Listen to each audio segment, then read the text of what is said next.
যিকেইঘৰ ব্যক্তি আছে ৬০গৰাকী ব্যক্তি কোনোবা যদি সেই বুথত উপস্থিত নাই ক'ত আছে সেইটো অনুসন্ধান কৰিব লাগিব। তেখেতে যদি য'তেই নাথাকক তাৰ পৰা ফোন কৰি ৯ তাৰিখে হ'ব লগা ভোটদানৰ বাবে আমন্ত্ৰণ কৰি ফোন কৰি মাতি আনিব লাগিব।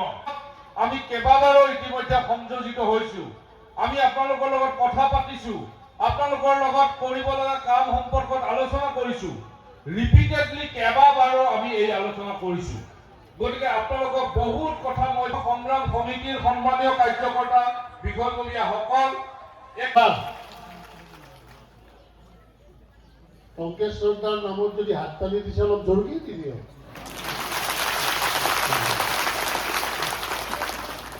আমাৰ মাজত অহা দুৰ্গেশ প্ৰতাপ সিং ডাঙৰীয়া, তাৰ সম্পাদক বিপুল ৰাভা ডাঙৰীয়া, তিনিটা মণ্ডল দুধনৈ, দৰংগিৰি আৰু ৰংজুলি মণ্ডলক নেতৃত্ব দি অহা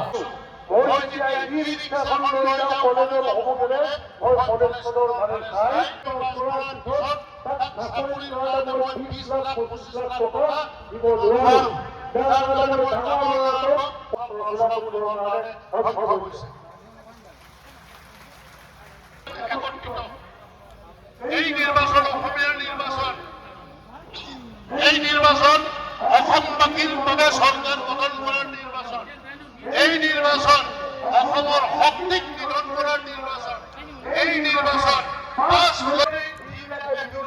বিৰোধিতা কৰে, অৰুণোদয় আঁচনিৰে বিৰোধিতা কৰে।